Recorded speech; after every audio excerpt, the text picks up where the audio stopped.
Hi friends, പുതിയൊരു വീഡിയോയിലേക്ക് എല്ലാവർക്കും സ്വാഗതം. നമ്മുടെ കഴിഞ്ഞ വീഡിയോ ഇവിടം വരെ ആയിട്ടാണ് നിർത്തിയിട്ടുണ്ടായിരുന്നത്. അപ്പോൾ നമ്മൾ ഇതിൻ്റെ ബാലൻസ് ആണ് അടുത്തത് ചെയ്യാൻ പോകുന്നത്. ഓക്കെ, അപ്പോൾ വീഡിയോയിലേക്ക് സ്വാഗതം.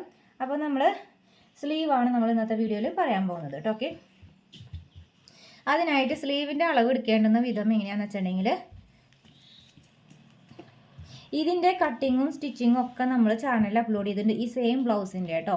അപ്പോൾ നമ്മൾ ബ്ലൗസിൽ നിന്ന് അളവെടുക്കുന്ന ഒരു വിധമാണ് നമ്മൾ പറഞ്ഞു തരുന്നത്. ഓക്കെ,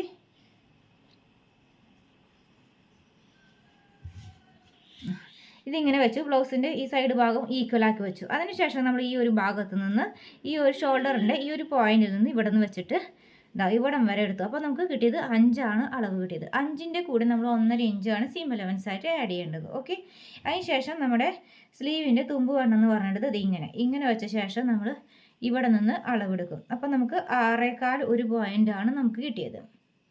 അതിൻ്റെ കൂടെ നമ്മൾ 2 ഇഞ്ചാണ് ആഡ് ചെയ്യേണ്ടത്. അത് കഴിഞ്ഞിട്ട് ബ്ലൗസിൻ്റെ സ്ട്രെയിറ്റ് ആയ അളവ് എടുക്കും. സ്ട്രെയിറ്റ് ആയ അളവ് നമ്മൾ ഈ ഒരു പോയിന്റിൽ നിന്നാണ് എടുക്കേണ്ടത്. ആ സ്ട്രെയിറ്റ് ആയ അളവ് ഇത് ഇവിടെ നിന്ന് ഇങ്ങോട്ട് വെച്ചിട്ട് ഇങ്ങോട്ട് നേരെ വെച്ചു, കറക്റ്റ് ഈ ഒരു സ്ലീവിലേക്ക് വെച്ചു. അപ്പോൾ 7 ആണ് നമുക്ക് വന്നത്. ഇതിൻ്റെ കൂടെ നമ്മൾ 1.5 ഇഞ്ചാണ് സ്ട്രെയിറ്റ് ആയിട്ട് അളവിൻ്റെ കൂടെ ആഡ് ചെയ്യേണ്ടത്. ഇനി നമുക്ക് എന്താ ചെയ്യേണ്ടതെന്ന് വെച്ചിട്ടുണ്ടെങ്കിൽ, ഇപ്പോൾ സ്ട്രെയിറ്റ് ആയിട്ട് അളവെടുത്തു. ഇനി നമുക്ക് ചെരിഞ്ഞിട്ടുള്ള ഇങ്ങനെ ഷേപ്പായിട്ട് വരയ്ക്കില്ലേ, അപ്പോൾ അതിൻ്റെ അളവെടുക്കാനായിട്ട് അത് ഇതുപോലെ നമ്മൾ ബ്ലൗസിന് ഇട്ടണം കേട്ടോ. നമ്മളിതിങ്ങനെയൊക്കെ ആക്കിയിട്ടിട്ടുണ്ട്. ഇനി ശേഷം നമ്മൾ ഈ ഒരു ഷോൾഡറിൻ്റെ ഈ കറക്റ്റ് പോയിന്റിൽ നിന്ന് ഇവിടെ നിന്ന് നമ്മൾ എടുത്തിട്ട് ഇങ്ങനെ വെച്ചിട്ട് ഇങ്ങനെ ഒരു 1 ഇഞ്ച് ഇങ്ങനെ ആക്കി എടുക്കാം. മനസ്സിലായോ? ഇതിങ്ങനെ അധികം ദൂരം എടുത്തു കഴിഞ്ഞാൽ നമുക്ക് എന്താ വെച്ചിട്ടുണ്ടെങ്കിൽ ഒരു ഫോൾഡ് കറക്റ്റ് അളവ് തെറ്റും. അപ്പോൾ നമുക്കൊരു 1/2 ഇഞ്ചസിലോ ഒരു 1 ഇഞ്ചസിലോ വരെ മാക്സിമം നമുക്ക് ഇങ്ങനെ എടുക്കാം. കാരണം ഈ 2 ഭാഗത്തിൻ്റെ ബോഡി പാർട്ടും സ്ലീവിൻ്റെയും തമ്മിലുള്ള സെൻറ്റർ പോയിന്റിൽ നിന്നാണ് നമ്മൾ ഫോൾഡഡ് പോയിന്റിൽ നിന്നാണ് നമ്മൾ അളവെടുക്കുന്നത്. മനസ്സിലായോ?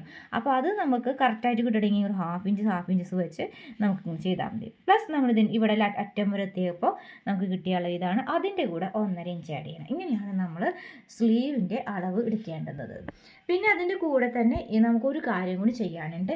ഈ ഒരു ഭാഗത്ത് എത്രത്തോളം വന്നു അടിയിൽ ഇറക്കം സ്ലീവിൻ്റെ, അതും നമ്മൾ ഒന്ന് നോക്കി വെക്കേണ്ടതാണ്. കാരണം അത് നല്ല വണ്ണമൊക്കെ ഉള്ള ആളുകൾക്കാണെങ്കിൽ കക്ഷഭാഗം കാണാതിരിക്കാനായിട്ട് എത്രത്തോളമാണ് ഇവിടെ വന്നിട്ടുള്ളത് എന്നുള്ള അളവ് നമ്മൾ ഇതുപോലെ എടുത്തിട്ട് അതിൻ്റെ കൂടെ നമ്മൾ ഈ ഒരു അളവിൻ്റെ ഇപ്പുറത്തുനിന്നാണ് സ്ലീവ് നമ്മളിവിടെ അടയാളപ്പെടുത്തുക. 2 ഇഞ്ച് കഴിഞ്ഞിട്ടുണ്ടെങ്കിൽ ആ പോയിന്റ് അടയാളപ്പെടുത്തുക. ആ പോയിന്റിൽ നിന്ന് ഇവിടേക്ക് വരുമ്പോൾ ഇതിൻ്റെ ഉള്ളിലത്തെ ഭാഗം മാത്രമാണ് നമുക്ക് അടയാളപ്പെടുത്തേണ്ടത്. പ്ലസ് ഇതിൻ്റെ കൂടെ 1/4 ഇഞ്ച് ആഡ് ചെയ്യണ്ടോ. ഈ പോയിന്റ് ഇവിടെ എന്തായാലും നമ്മൾ അടയാളപ്പെടുത്തി വയ്ക്കും. തുമ്പുകോണത്തിൻ്റെ അവിടെ നമ്മൾ കറക്റ്റ് പോയിന്റ് അടയാളപ്പെടുത്തും.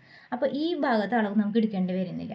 അപ്പോൾ ഇവിടെ നിന്നുള്ള ഈ അളവ് എടുത്തിട്ട് പ്ലസ് 1/4 ഇഞ്ച് കൂടി എക്സ്ട്രാ സീം അലവൻസ് ആഡ് ചെയ്താൽ മതിയാവും കേട്ടോ.